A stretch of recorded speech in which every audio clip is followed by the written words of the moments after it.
Okay. All right. We're approaching the last of the 4 weeks, Parshas Hachodesh, and now the first was Parshas Shkolim, and then was Parshas. Then was Parshas Zachar. Shkolim was the Shabbos before, or Rosh Chodesh Adar, to announce the giving of the Shkolim, because the yearly they would announce that everybody should contribute the half shekel for the korbanos, for the sacrifices in the Beis Hamikdash, for the korbanos tzibor, for the community sacrifices. And then the Shabbos before Purim is Parshas Zachar, and the Parshas Zachar, of course, is about Amalek. Remember what Amalek did, and it's associated with Purim because Haman, Kaman Hargogi, he was a descendant of Amalek in one form or another. Parshas Para, that was this past Shabbos. Parshas Para, Parshas Para deals about the Paraduma. It deals with Tumas Mes. If somebody comes in contact with somebody who was with a dead body, either it was in a room, under a roof, or touched, and because of that, the person cannot come to the Beis Hamikdash, is prohibited to come in contact with holy things, some holy things, not all holy things. And so because of that, the person, there is a process of tahara, a process of purification that involves the sprinkling of the ashes of a red cow together with living waters on the person. And then is Parshas Hachodesh. Now, what is the purpose of Parshas Hachodesh? There seems to be a dispute between Rashi. It could be that there is no dispute, but the simple reading is there's a dispute between Rashi and the Ran. According to Ran, the reason we read Parshas Hachodesh is because it talks about Rosh Chodesh Nisan. Hachodesh hazel lachem rosh chodashim. So because of that, we read Parshas Hachodesh. The Shabbos before, or the Shabbos of, as it is in this year, of Rosh Chodesh Nisan. According to Rashi, however, the purpose, because in Parshas Hachodesh they talk about the Korban Pesach. So it's to let the Jews be aware, to remind the Jews of the necessity of giving the Korban Pesach. So now it's very interesting, and I'm going to divert for a moment. It's brought down, I think, in the name of the Vilna Gaon, that when you take a look at the Haggadah of Pesach, now these 4 Shabbosim, you could say, these are 4 individual Shabbosim, one having nothing to do with the other. There seems to be, according to Yerushalmi, some kind of connection between Parshas Para and Parshas Hachodesh, especially if you say that it has to do with the Korban Pesach. So, in other words, to warn the Jewish people to be purified so they should be able to give the Korban Pesach. But the simple understanding of the 4 parshios would be that it's just coincidental. Each parsha has its own reason, and there is no relationship between the 4 parshios together. However, my father certainly at B'derech HaMachshava, he felt that it wasn't that way, but it's interesting. But we'll get into that. But the Vilna Gaon he says that if you take a look at the Haggadah, we see the significance of four. He says, first of all, he says the four Lashonos of Gula, the four expressions of freedom: V'hotzeisi, V'itzalti, V'ga'alti, V'lakachti, Parshas Ve'era. And corresponding with that is 4 cups of wine. And he says, corresponding also with the 4 Lashonos of Gula is the Arba Banim, the 4 sons. And corresponding with the Arba Lashonos of Gula is the 4 questions. He doesn't say that the 4 parshios have anything to do with it. But he says the 4 Lashonos of Gula, the 4 cups of wine, that everybody knows. That's mentioned. It's mentioned in the Yerushalmi. It's mentioned in Medrash Rabbah. All the Rishonim quoted in the Gemara in Arvei Psachim. But he adds that the 4 sons and the 4 questions also have to do with Gula. Now, what does the 4 sons have to do with Gula? Now, I think it could be understood in the following manner, because in terms of the 4 sons, now if you take a look, all the regalim, all the holidays of the regalim, Pesach, Shavuos, Sukkot, they all are Zeichel Yetzias Mitzrayim. They all commemorate the Exodus from Egypt. But the focus on the youngster, on the young children, and lechatchila, your child, that the main focus is on Pesach. And the question is, why specifically in regard to Pesach is there this special focus on the child, and specifically on your child? Now, I think there is a halacha that a eved, a slave, doesn't have yichus, doesn't have pedigree. Now, it seems that this halacha was reflective of what the facts were. It wasn't that the halacha made it that way. Slaves in ancient times, the parent was sold away from the children were sold away from the parent. It was difficult to have linkage between the generations.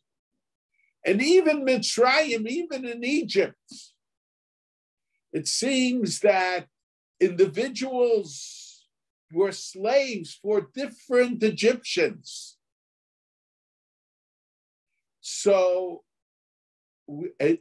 to demonstrate freedom, we try to create linkage between the generations, between father and son, between parent and child. When the family sits together. And so I think that that's the reason why the Vilna Gaon says the 4 sons correspond with the 4 Lashonos of Gula, with the 4 expressions of freedom. And in a sense, to a certain degree, even a rebellious son, even the Russia is still a son. Sometimes, according to Rashi, you have to sometimes ignore certain questions that he asks, in a sense to let him know that the relationship requires a certain attitude. but nevertheless, it is a demonstration. It's a demonstration of freedom, and consequently, the Torah, in talking about the sons, speaks of 4 sons to correspond, according to the Vilna Gaon, with the 4 expressions of freedom. And questions also. To ask questions is a demonstration of freedom. But when we ask questions, the manishtana is not why. When it comes to Torah, we don't ask why. When it comes to Torah, we say what. We want to understand the Torah. We want to know what the Torah is teaching us. And besides the legalities that the Torah is teaching us, the requirement that the Torah is teaching us, through these requirements, the Torah is teaching us attitudes. And a person could ask, what are the attitudes that we learn? And the truth of the matter is, we have to learn that not just from the questions of Pesach night, but Pesach night to a certain degree lets us know about the events that take place throughout history. In a sense, Pesach night is an example of Schor Yemos Olam, Shnina B'nos Dor B'Dor. We can learn of the events that take place in history. We can learn lessons from the events that take place currently. There is a message contained.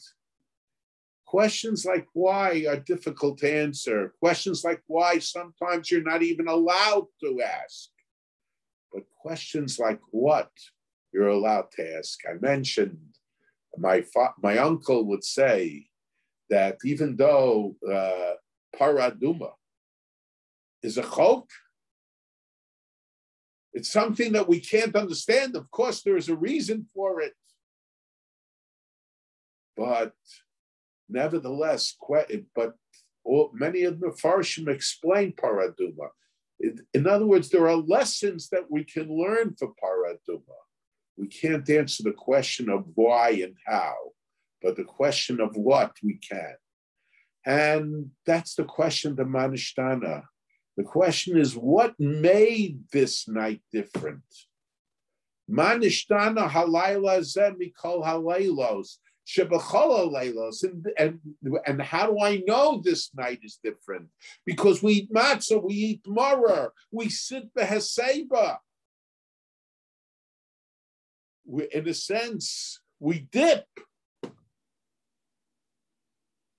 So the question is, what made this night different? Not why is this night different, but even what made this night different is, besides the fact that it causes a linkage between parent and child, it also is expressive of freedom. Matter of fact, the Zohar says, Pesach means a talking mouth. For as long as the Jewish people were enslaved, and that's not just the Jewish experience, it's true about slavery in general. A slave is inhibited. He can't talk. But when he left Mitzrayim, when he left Egypt, so he was able to talk. And talking is not just an expression of course, it includes that, having the right to speak, the right to ask a question, the right to inquire. But Pesach also means communication. It's not just talking. There are very, very often people talk without communication. And to a certain degree, when the Rasha asks his question, he's really not interested in communication. And that's why, according to some opinions, we don't answer him directly. Sometimes the answer to his question comes from not talking, from not saying. So this is but Pesach is the holiday of communication. It's communication of generation, from one generation to the other. So that's why it's called it's called Pesach, a holiday of communication. And even the Shena Yodei Elishol, we have Shena Yodei Elishols because of age. You have Shena Yodei Elishols, people who don't know how to ask questions because of their abilities. You have Shena Yodei Elishols because they're just not able to inquire, to ask.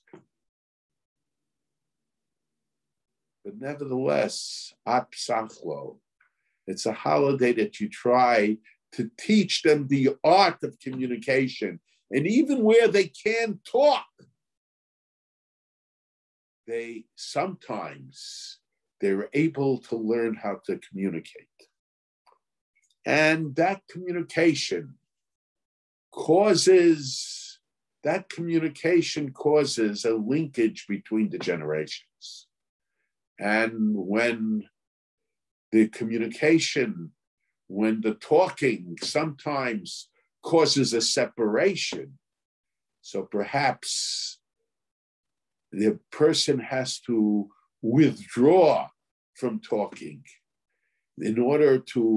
because sometimes in not answering, you're giving an answer. Now, I just want to mention, I want to mention this year is dedicated. This year is dedicated in memory of Moshe ben Sana, Mr. Borg, who was a member of my shul. And I want to say the idea of communication from generations, giving over from generations, was something that he symbolized. He didn't symbolize it by what he said. He was a very quiet person, but communication could sometimes be, to his children, he certainly did, but in shul, to us, he represented the character traits of the Jew of Europe. And he symbolized it. He symbolized it by the way he acted, by his quietness, by his special character traits. We were able to learn character traits from him, not because of what he said, but because of the way he was. And that's part of communication, by the way a person acts. Now, this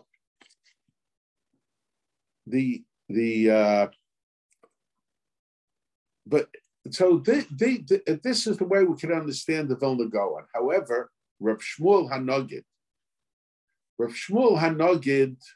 was the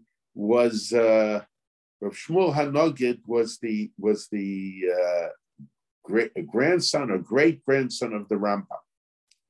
Although he wrote a parish in the Haggadah, and if you take a look at his Haggadah, it's altogether different in his approach. I'm not saying about the Nusach Haggadah. It's altogether different than the approach that was used by the Rambam. And the Rambam, and certainly in his writings and in his works, he distanced himself from Kabbalah. Rabbi Shmuel Hanaggid in his Haggadah, it's Kabbalah through and through. But Rabbi Shmuel Hanaggid, he says that there are certain people that say, and he takes it seriously, that the 4 4 cups of wine, which is based on the 4 Lashonos of Gula, correspond with the 4 sons. And that also corresponds with the 4 parshios. So according to him, to a certain degree, the 4 parshios are interconnected with the Haggadah. And it's not only that they're connected with the Haggadah, but he would say that the first cup of wine, that corresponds with Parshas Shkolim. The second cup of wine, he says, corresponds with Parshas Zachor. The third cup of wine, he says, corresponds with the third cup of wine corresponds with Parshas Para. And the fourth cup of wine, he says, corresponds with Parshas Hachodesh. Now, he offers explanations. I'll mention some of those explanations, but I'll mention some of my own explanations as well. Now, the question is, where did he get this from? It's not the type of thing that a person would say themselves. Certainly a Rishon would say it so. It's perhaps the type of thing that a darshan, someone who's making a drasha, would make up. But Rabbi Shmuel Hanaggid, although he certainly had the ability to say drashos, but it had to be based on something. And they always assumed that he must have found, and I still will think that he must have found some kind of medrash that made these comparisons, these connections. And there is a Yerushalmi. The Yerushalmi, depends how you understand the Yerushalmi, but the Yerushalmi points out that between Parshas Para, and there seems to be an indication, although he doesn't mention the Yerushalmi explicitly, there seems to be an indication that Rabbi Shmuel Hanaggid based this on the Yerushalmi. The Yerushalmi says that between Parshas Para and Parshas Hachodesh, there is never a Shabbos, that there is no Shabbos in between that separates the two. And the Yerushalmi says, it gives a siman, a sign for that. He says, when it comes to drinking the cups of wine, so he says, a person between the first cup and the second cup, you can be mafsik with drinking. And between the second and third, you certainly can be mafsik. You could separate, you could drink a cup in the middle. Let's say you're thirsty. You could drink a cup of wine in the middle. But between the third and fourth cup, you can't be mafsik. There can't be a separation between the third cup and the fourth cup by drinking another cup or taking something else. So he says that's the siman, the Yerushalmi says that's the siman, that between Parshas Para and Parshas Hachodesh, between Parshas Hachodesh, there is no week in between to separate the two. One Shabbos comes immediately after the other Shabbos. So you could say they just use that as a siman, as a sign. But apparently Rabbi Shmuel Hanaggid understood, no, there is a certain relationship between the two.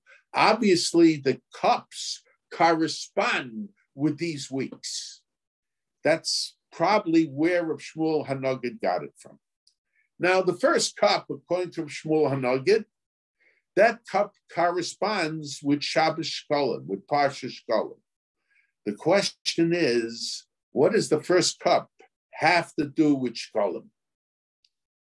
Now, and I think there is a halacha brought down, Dina de Malchus Dina. The law of the land is the law.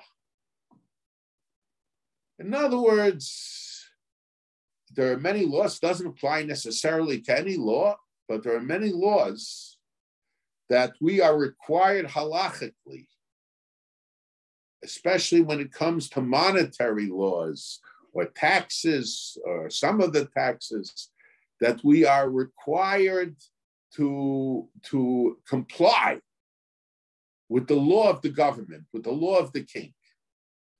And the Ram says, how do you determine if somebody is really king, that his law should have this halachic force, that you have to comply with his laws? Dina Malchus Dina, the law of the king is the law. How do we know? How do we determine who is king? And the Rambam says that when a person became king in ancient times, he used to mint a coin, which would have his name or his facial features on it. And if the people didn't recognize him as a king, so they would express that by not using the coin. But if his coin was in constant use, so that showed that the people recognized him as king. So in ancient times, the use of the coins of the king was expressive, because there's a difference between a Moshe, someone who is a controller, who controls, a ruler, and a king. A king is somebody that's accepted by the people, whose governing power is recognized by the people. So there's a bit, the Gemara, the Yerushalmi, the Medrash, they all say that Moshe was niskasha. Moshe had trouble understanding the idea of matzis shekel, of giving the shekel. And so Hachodesh Baruch Hu took out a fiery shekel mitachas kisei kvodo, and he showed it to Moshe. So in other words, we could say to a certain degree, the machzis hashekel was God's coin. And the use of the machzis hashekel was demonstrative of our accepting God as king, as recognizing God as king. And as a matter of fact, when it comes to matzah, matzah zu shano ochlim al shumah. Why do we eat this matzah? Because when we made the dough, and the dough didn't have time to rise.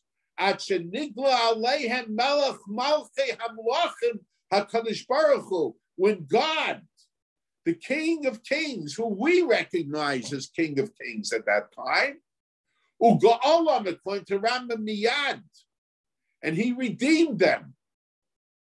Matzah is symbolic of our recognition of God as King. Why matzah? But coming Pesach, we don't refer to God. When we talk Pesach, we don't refer to God as the King of Kings, but it's HaKadosh Baruch Hu, or it's Hamakom. Why is it? Why is it that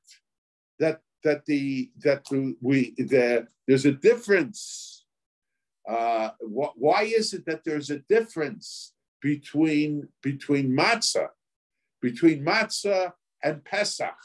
By matzah, we refer to God as Melech Malchei Hamlachim, the one that we accept as King of the Kings. Why is it that way? But the answer is for God to be king. And according to some, God created the world in order to have malchus. But for God to be king, he needs a nation, he needs people. He needs a malchus. And so long as the Jews were still part of Egypt, to a certain degree, it wasn't Goy Mikarev Goy. The Jewish people were not separated from the Egyptians. So to a certain degree, we became a separate nation when we left Egypt. And the matzah is symbolic of the fact that God took us out of Egypt and made us a separate nation. And by becoming a separate nation, in a sense, we enhanced God's position as king. And we recognize God as king of the world. But the whole world does not yet recognize him.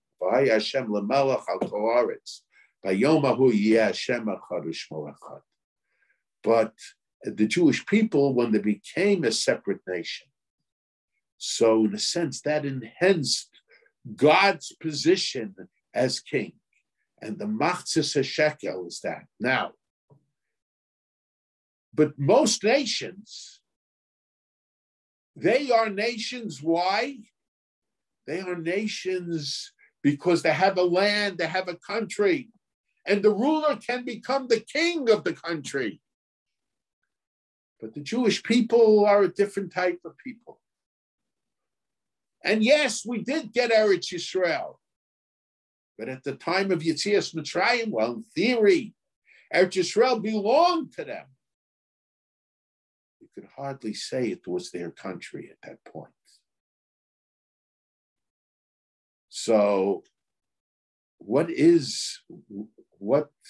now my uncle said that the Beis Hamikdash, in time, Shabbos, is the Beis Hamikdash in time. In other words, for the Jewish people in Jewish tradition, especially we who throughout our history have spent 2,000 years in Golus, in exile. So how do we define ourselves as a nation? Rav Sadia Gaon says it's through the Torah.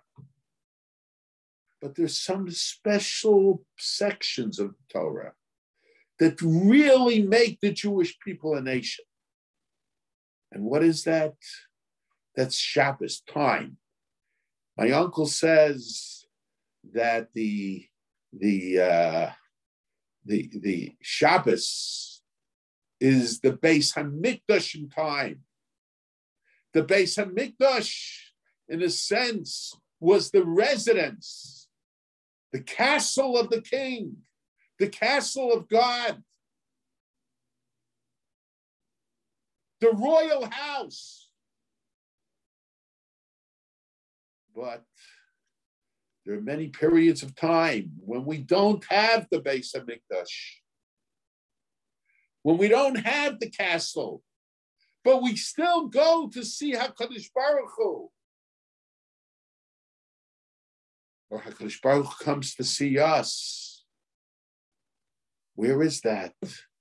That's Shabbos and Yontif. Shabbos and Yontif.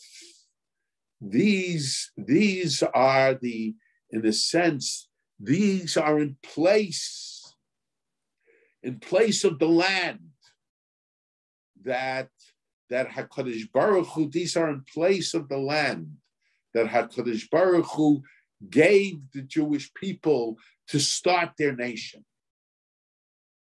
And in a sense, Shabbos and Yontif unites the Jewish people all over the world, from one end of the globe to the other end of the globe. So the mitzvah of Kiddush is recognition of God's presence, not just in place, but in time. And it's God establishes his malchus in time also. And so this is the reason why, but it needs to be guy mikarib guy. But it is separation. It's very interesting. When you take a look of this Shlosha Regalim, what is the Shlosha Regalim? Shlosha Regalim is separation, guy mikarib guy. And Shabbos, the halacha is, even though Shabbos has a universalistic, is identified with universalism, with creation, but nevertheless, the halacha is that Shabbos represents the private, personal relationship between God and the Jewish people. And so because of that, this is the Kiddush, which in a sense is God's empire in time, in which we are his subjects. So it is identified with Parshas Shkolim, where we give the machzis hashekel, which is the coinage of God, which both are indicative of recognizing God as King. Now, but then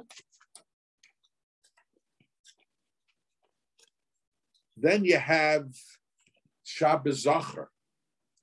Shabbos Zachar,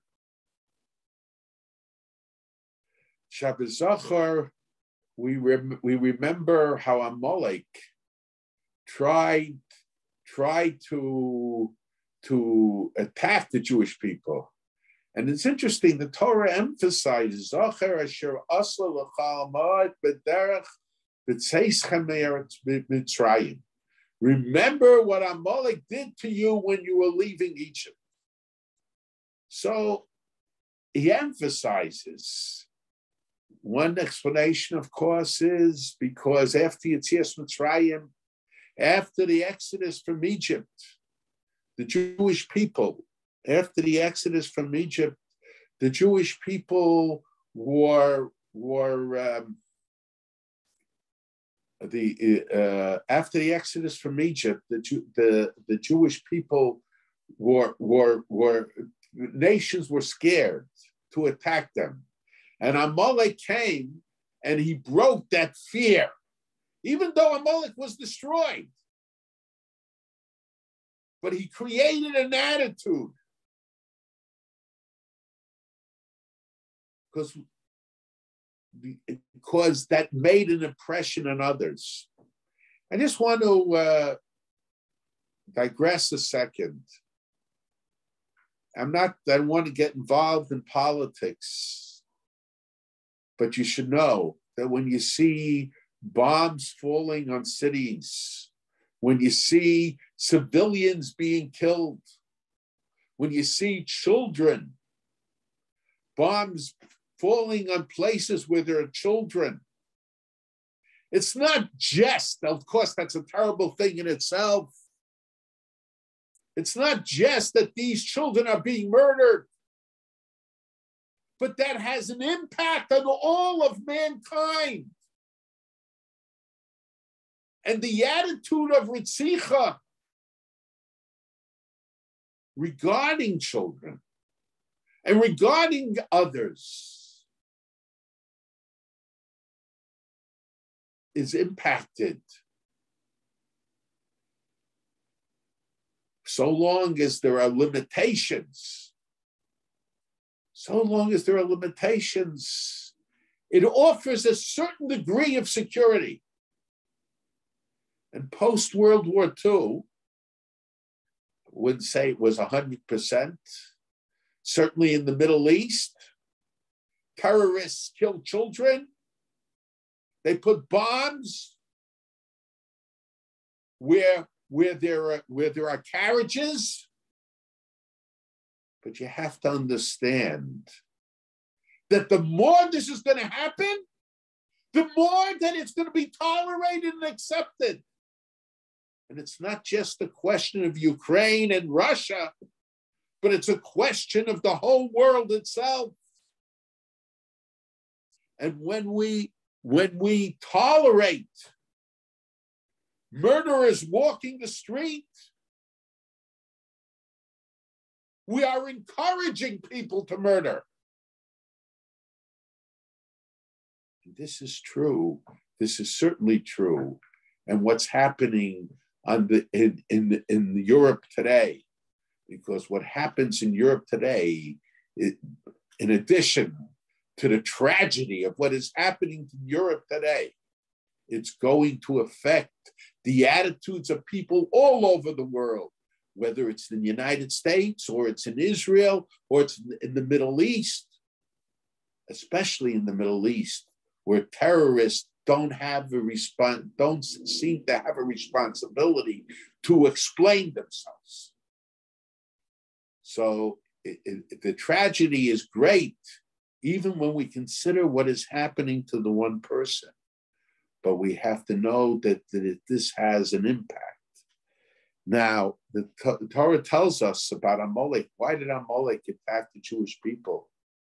Amalek attacked the Jewish people because he didn't want to recognize. He didn't want to recognize the Malchus of Hachodesh Baruch Hu. He didn't want the world to recognize God as being king of the world. Ein kisi shalem vein shmi shalem ad sheyamacha shem Amalek min olam. I saw the Rugged Shav in Safnas Paneach explains it very nicely. I have mentioned it here. He said, Ein shmi shalem kisi. He says, kisei is spelled without an aleph, case. And ka is half the name of God. Of course, it's also a name of God. He says, it was case ka. And Amalek came and split the case from the ka. He took the Malchus away from HaKadosh Baruch Hu. Yetzias Mitzrayim represented the Malchus of HaKadosh Baruch Hu, the kingship of HaKadosh Baruch Hu. And this is, I think, how we can understand. Rabbi Shmuel Hanaggid explains it differently. What is the bracha when we make Asher Golanu Esgol Seinu Mitzrayim? What did Amalek try to do? Amalek tried to frustrate the Yetzias Mitzrayim, the exodus from Egypt. Zachar asher asa lecha Amalek baderech b'tzeischem min Mitzrayim, what he did to you on the road when you were leaving Egypt. He tried to frustrate Yetzias Mitzrayim.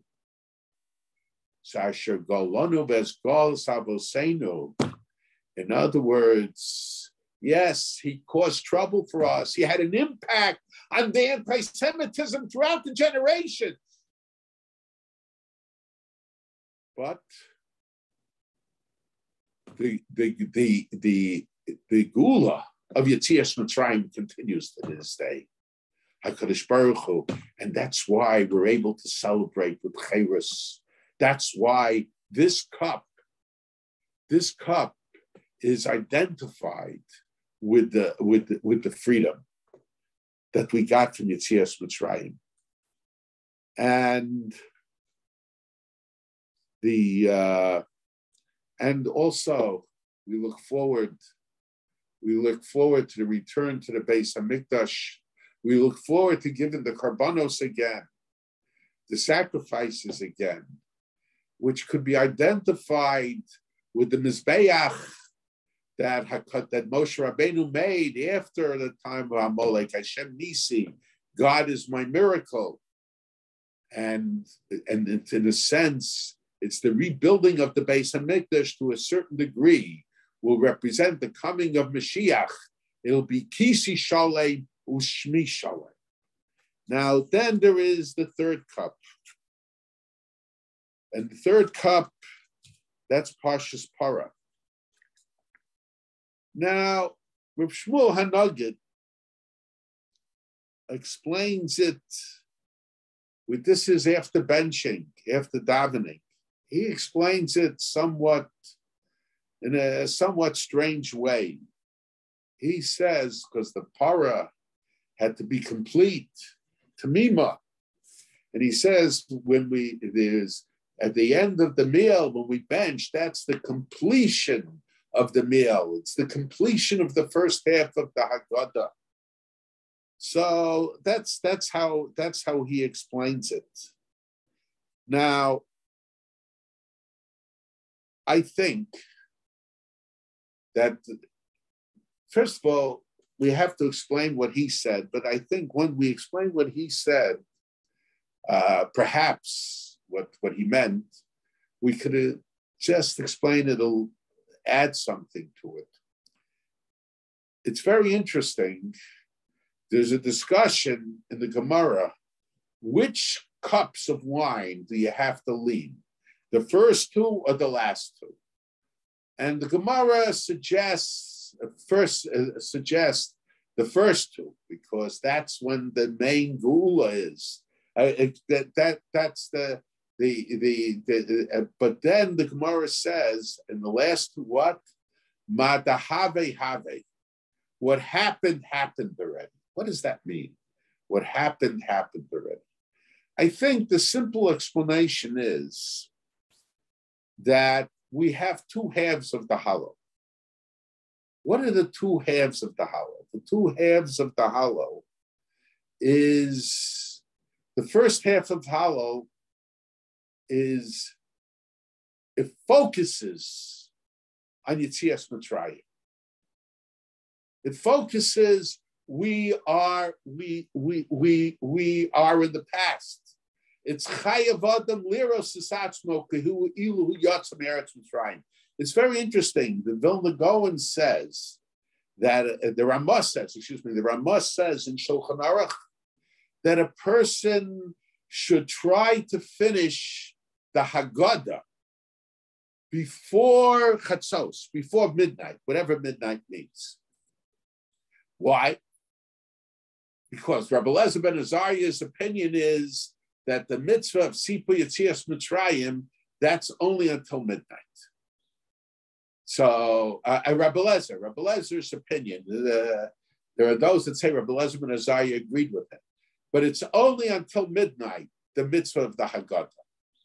And there is a dispute whether we paskin like him or we don't paskin like him, whether we follow his opinion or we don't follow his opinion. But the Vilna Gaon quotes the Ramah. He says, why do we have to finish the Haggadah? That's because of the fourth cup of wine. Because the fourth cup of wine is certainly re-experiencing.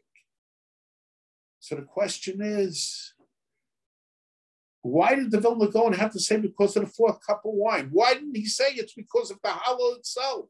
Because of the second half of hollow? But the answer is, the first half of hollow, that's we're in the past. It's Chayav Adam Liros Satzmo, Pesach at night. We have to see ourselves as if we're at the time of Yetzias Mitzrayim. Shelo Asavosenu B'vad Gol Hachodesh Baruch Hu Ef Afa Sanu Gol Imohem. We were redeemed together with our ancestors in the first half of hollow. We are in the past. But then the meal comes, and the meal separates the past from the present. And the second half of hollow, I think we're back in the present. So on the basis of the hollow itself, it could be even after Chatzos. It could be even after midnight.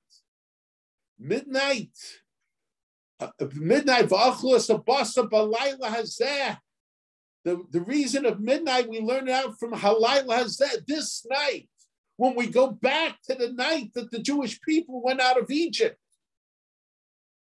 But after midnight, we go back to the present. It's no longer Halayla Hazeh. But the cup of wine, that's cheres. When it comes to drinking the cup of wine, we have to go back. But the challah itself is in the present. So in a sense, the meal separates, and certainly the benching separates the past from the present. Now it's very interesting, and perhaps that's what Rabbi Shmuel Hanaggid said. He says that completes. In other words, madahave have. The Gemara says that according to some opinions, you don't have to lean for what you drink at the time of the second half of the Haggadah, because what happened already. In other words, the second half of the Haggadah, that's talking. The second half of the Haggadah is you're in the present, you're not in the past. You're looking back thousands of years. So that's perhaps what he means. It's completed with the meal. I want to suggest that perhaps we could say something else. When it comes to paraduma, so paraduma is our sages tell us, is the paraduma is a kapara, it's an atonement for the egel, for the golden calf. I discussed in shul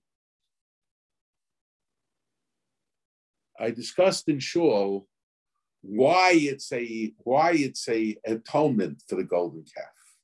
What's the idea behind paraduma? What's the message? The what, not the why of paraduma.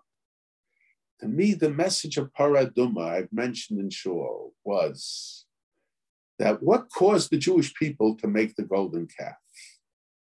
What caused the Jewish people to make the golden calf was they thought that Moshe died. The Satan made it appear, because Moshe, in their minds, delayed his coming down. This mortal man, Moshe, we don't know what happened to him. When man confronts death, man begins to see life as a process of dying. Yaakov lived in Egypt 17 years. It should say Vayeshev, Yaakov resided in Egypt 17 years. Why he lived? So the Mefarshim point out, because when Yosef was snatched away from him and he thought Yosef was dead, Torah, Yosef. So Yaakov said, rejected all words of consolation. Vayemoin, when his children tried to console him, what did Yaakov do? But Yaakov says, Anochi erev livni shola. I will go down to my son in death. Life became a process of dying rather than a process of living.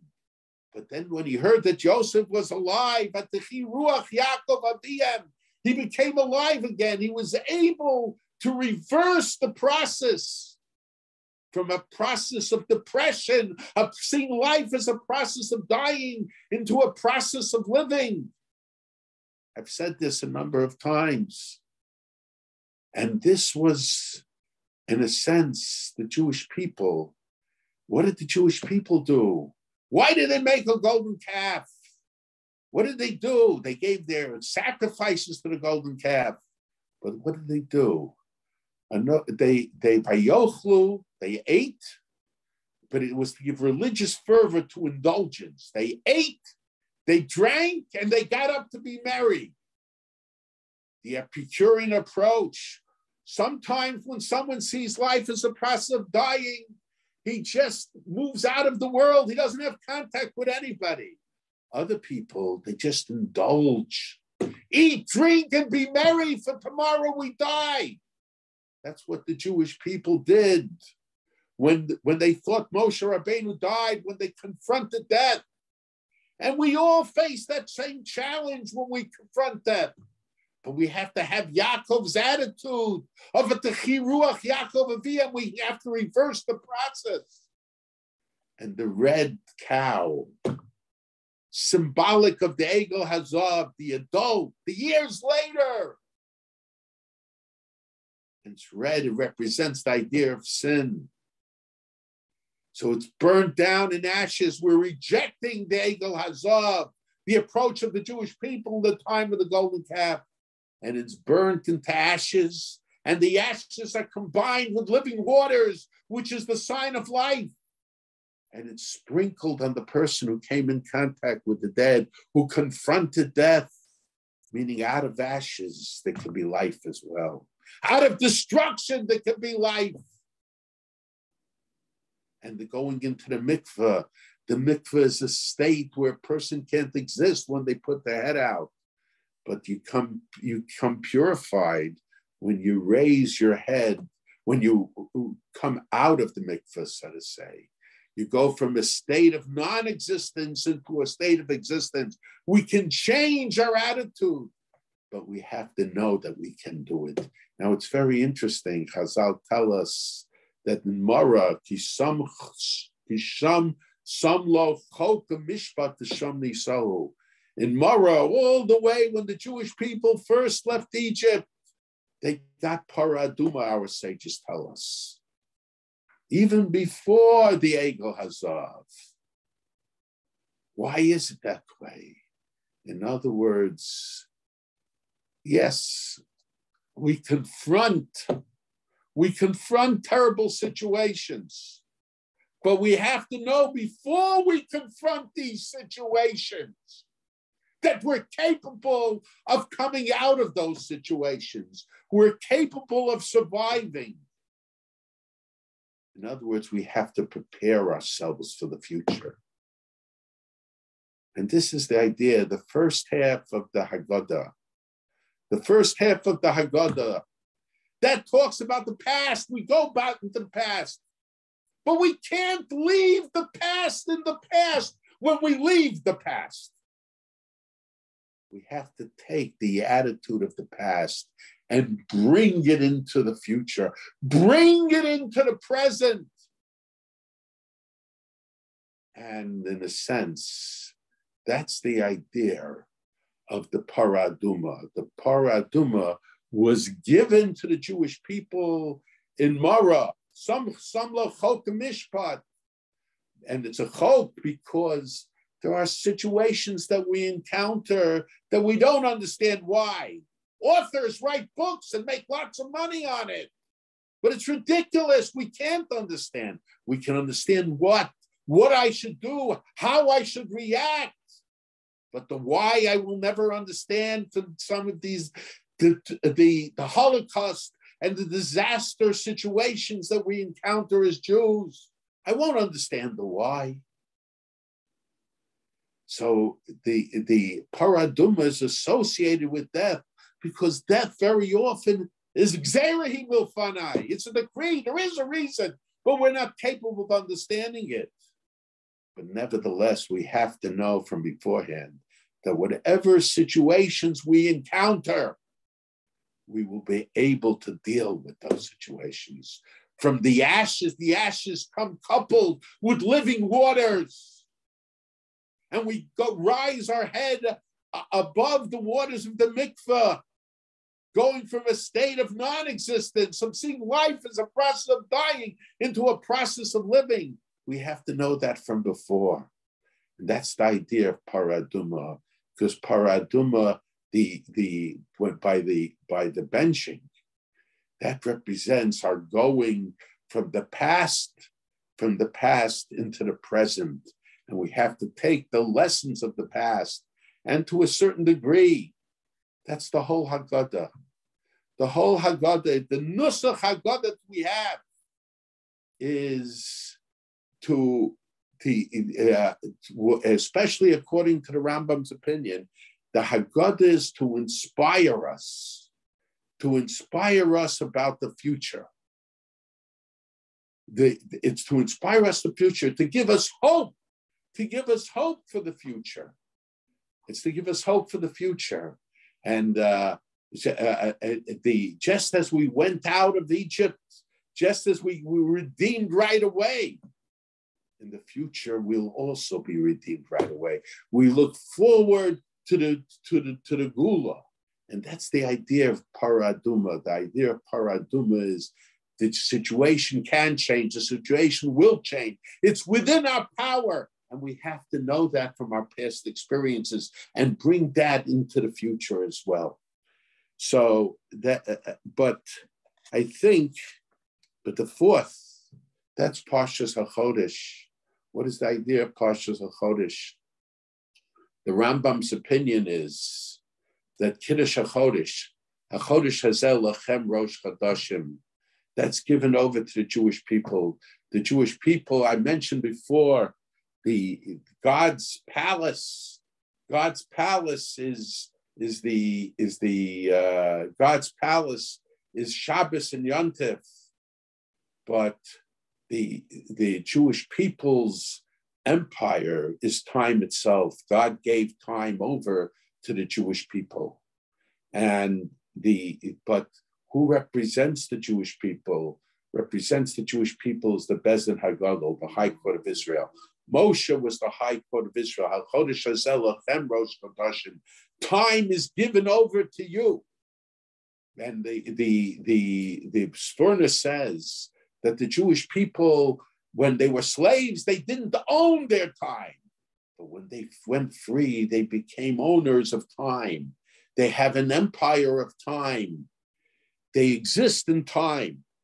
And the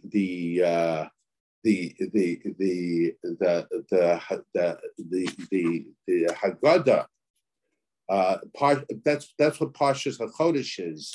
That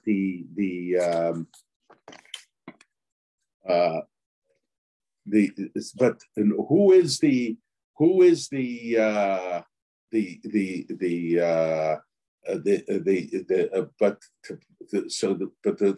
the Rambam says that when there is no Bezdin Hagadol, so you have the calendar goes into effect. And the question is asked by many. The Bezdin Hagadol the Ramban asks, came to an end 40 years before the Churban. Okay, so the Bezdin Hagadol was represented in a sense. But afterwards they ceased to be the Amud Torah Sheba'al Peh. They didn't have the same power. But until the time of Rabbi Yehuda Hanassi, the Bezdin Hagadol still existed in terms of representing the Jewish people. But the question is, after Rabbi Yehuda Hanassi, where did the Bati Dinim, the courts, get the power to declare the new moon? And my uncle says it was the Chachmei HaMasorah. There were Chachamim in each generation. They were the linkage of Torah. Why? The idea is the Bezdin Hagadol was in charge of giving over Torah from generation to generation. But even when there was no Bezdin Hagadol, it was given over by the Chachmei HaMasorah, by the leading rabbis of the time, the leading Chachamim of the time. From Moshe to Yoshua, 40 generations, the Rambam lists. And even after those 40 generations, according to Rabbeinu Yonah, it continued afterwards. According to the Rambam, it seemed it didn't continue afterwards. But the linkage continued through the Jewish people. The Chachmei HaMasorah, they represent the Jewish people. And when we go from the past to the present, so that's what Pesach is all about. What is Pesach? As I said, it's the linkage of the generations, the father to the son, the linkage of Torah Sheba'al Peh, the giving over from one generation to the other generation. And when we finish the Haggadah, that's when we, in a sense, we're completing the idea of looking back. In other words, very often what happens when we go from one period of time to another, we forget the past period. We have no connection with them. When we finish the Haggadah, We want to show that there is still linkage, the linkage of the Masoras HaTorah that began with the Beis Din Hagadol. The Beis Din Hagadol was the in charge of the Kiddush Hachodesh. They determined which Batei Dinim declared the new month, according to the Rambam, and that was taken over by the Chachmei Masorah because they represented the linkage of the generations. And today, we all represent the linkage of the generations. We don't have Chachmei Masorah. It's Klal Yisrael. But that linkage of the generations is what the Pesach is all about. It's father to son, teacher to student, one generation to the other generation. And let's hope that, and this is the last cup that represents the end of the halachic end of the Haggadah. So let's hope that we will soon see that this linkage will continue and the Beis Din Haggadah will be reestablished with the coming of Mashiach. Okay. Thank you. If anyone has a question, please put it in the chat.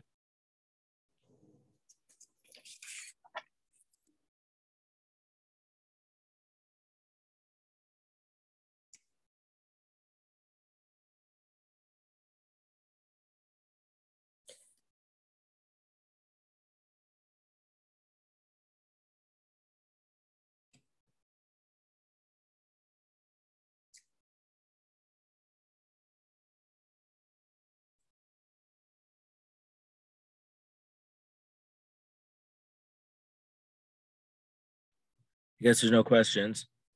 Okay. So thank you very much. Is the 2 weeks share this Sunday before